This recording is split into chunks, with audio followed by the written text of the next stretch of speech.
Hey everybody, it's Michael. I'm back again with another unboxing video, and today it's a big one.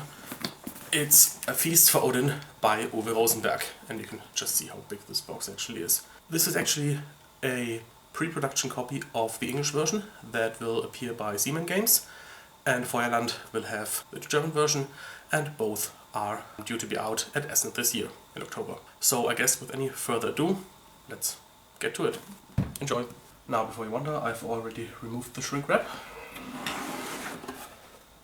Okay, rules. Then a list of errata and a replacement tile. A bag with wooden pieces. There's wood tokens. And a moose, that's the starting player token. More wood, more resources. Stone, and the cubes are all. Then a bag of meeples. These are the Vikings that the players will do their whole worker placement with. And the four colors are blue, yellow, red and black. A couple of Ziploc bags. Then these plastic trays are for the tokens once we've unpunched them. These are actually two of those trays, and each one has a top. Then two dice. A D12 and a D8. Those are used for hunting, pillaging, raiding and plundering. Then 4 decks of cards. These are the weapons. And there's 4 different kinds. Bow and arrow, longsword, snare and a spear. Then we have a couple of starting occupation cards. Yes, this game comes again with occupation cards. You'll get one in the beginning, and then during the game you'll get more, and each of those will give you a special ability during the game, which will hopefully make each game very different from the previous one. So basically they have a name, victory points and an effect. Then with 3 decks, A through C. Those are the occupation cards that you'll draw during the game. And on B and C it actually says do not open yet, but of course we'll open them, it's an unboxing video.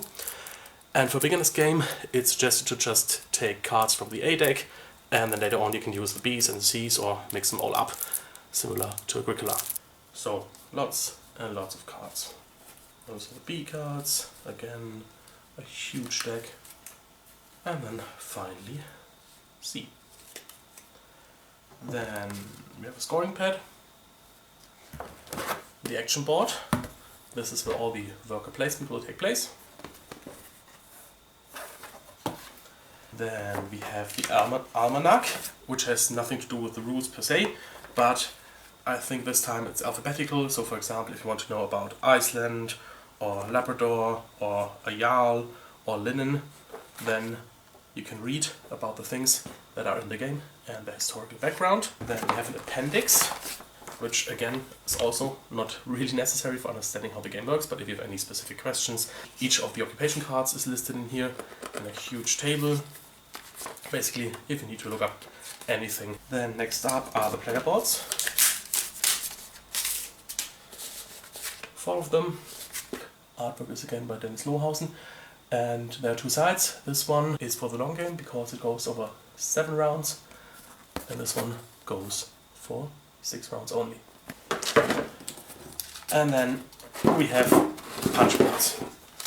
So many punch boards.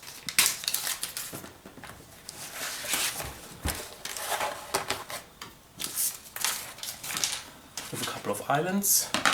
Now, as you probably know, this is a game where you have a board that you puzzle pieces into, similar like patchwork, and all the different goods actually go on that board, and that's why they're of different sizes and shapes. So for example, here we have clothing.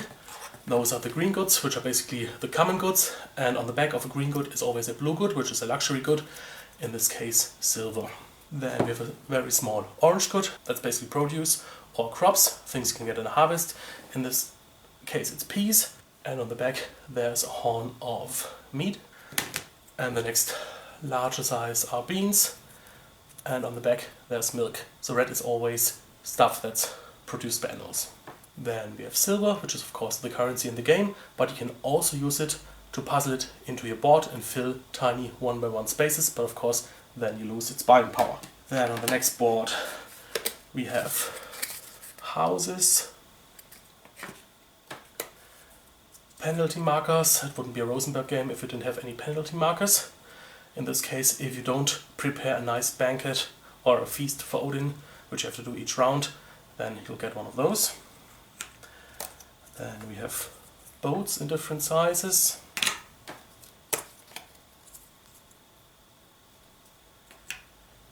And then we have lots and lots of special tiles, which can also go on your board, but these are very variable. For example, this is the Crown of England, and as you can see, they come in more unusual sizes.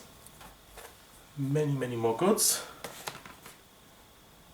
Then we have these mountain sides, as they're called, or mountain strips. Basically you put resources on them, in this case 2 wood, 2 stone, 2 ore and 2 silver. And there's action where you can go to a mountainside and harvest, and you always harvest from this side, so the later you go there, the better the stuff you can get. More ships, more goods.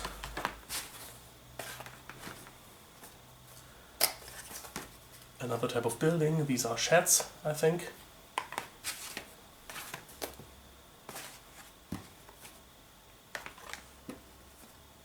And by now you probably realize why they had these nice token trays, because putting all of this in bags is probably a hassle.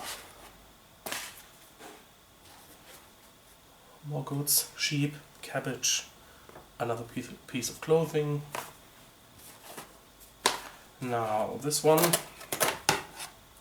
is the board where all the special tiles go, so each of them has a designated spot. Some more islands, Iceland and Greenland, and of course, and you can basically explore these during the game. Here we have Tableau, where the available ships are stored, and from there you can either buy or build them.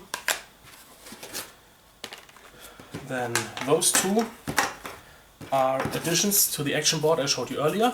In a 4-player game you basically have another 2 actions that you can put beneath the board, and both of these markers come double-sided, so there's always a bit of variation. And then finally, this is the round overview. Basically each of the 7 or 6 rounds has 12 phases, and you have a cube where you can track all the phases, so you have both an overview of what the different phases are and what happens in them, but also, you know, always know in which phase you are if you use that cube. So that's a rough overview of the punch boards. What I'm going to do now is unpunch everything, set up, and so you can look at everything in context. Okay, so I've set up everything to basically resemble a 4-player game. Space-wise, it's not ideal, but I just wanted to give you an overview of how everything looks laid out.